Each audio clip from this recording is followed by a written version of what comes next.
This story is drawn from historical records, eyewitness accounts and biographies, tracing the extraordinary life of Noor Inayat Khan, a woman whose courage and grace defied the darkness of her time.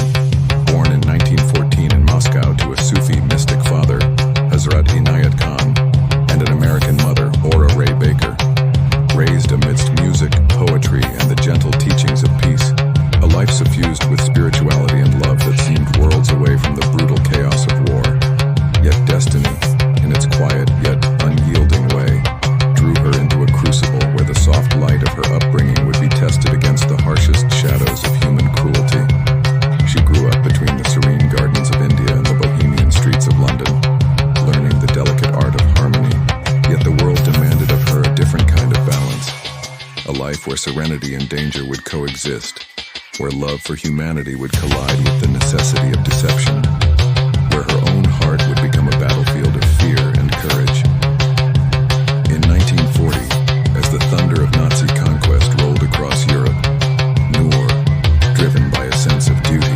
and an unshakable belief in justice, volunteered to serve Britain's Special Operations Executive, becoming one of the first female wireless operators sent into occupied France, a role so perilous that almost none survived. Yet she accepted it not as an abstract mission but as a calling, a bridge between the ideals of her upbringing and the grim reality of the world. Paris,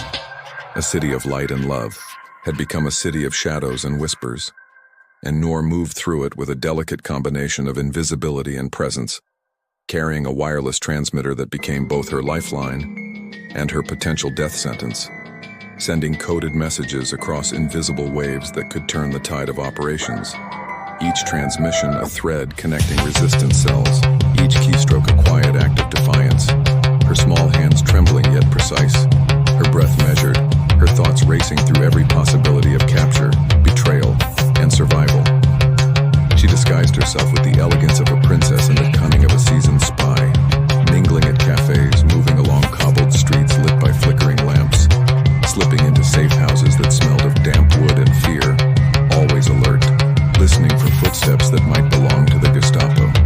feeling the heavy weight of responsibility press upon her like the gravity of the very air she breathed. Yet even in moments of exhaustion, she carried a calm that seemed almost otherworldly, a serenity born of her spiritual upbringing, a gentle defiance that whispered, "I will endure, I will persist, I will not be broken." Her colleagues admired her courage, and yet the loneliness of her mission was profound. A solitude that weighed more than any physical danger, the knowledge that discovery could come in a heartbeat, that allies could be enemies in disguise, that a single mistake could unravel everything she had worked for. Yet Noor pressed on,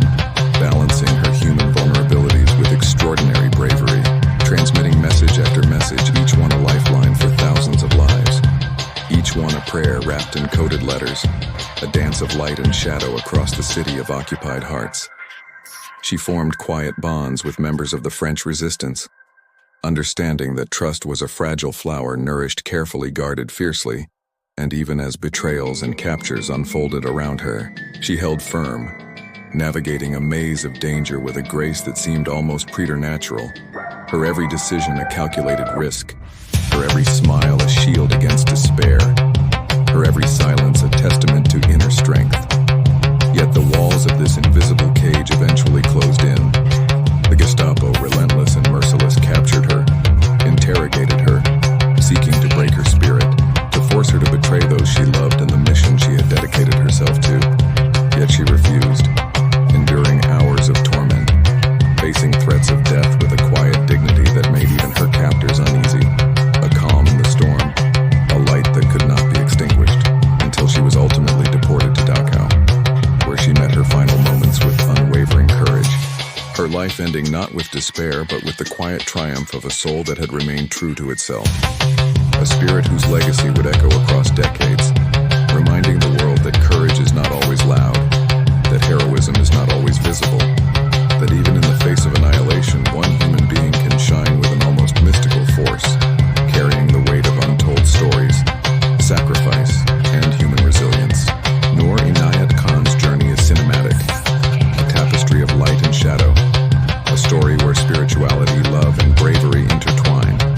where a Sufi princess princess became a spy, where each small act of defiance carved a space for hope in a world overtaken by fear, where the rhythm of her life, calm, deliberate, brave, became a hymn to the human spirit, echoing across time, teaching us that the softest voices can roar the loudest, that courage and love are not opposites but companions,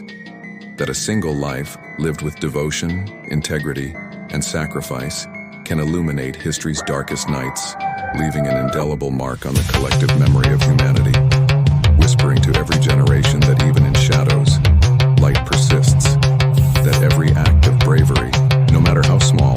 resonates across the tapestry of time,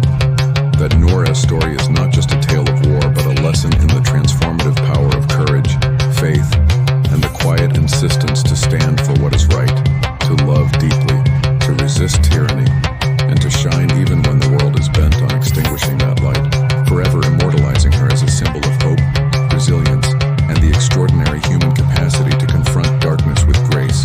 poise, and unyielding bravery. A cinematic echo that continues to inspire, move, and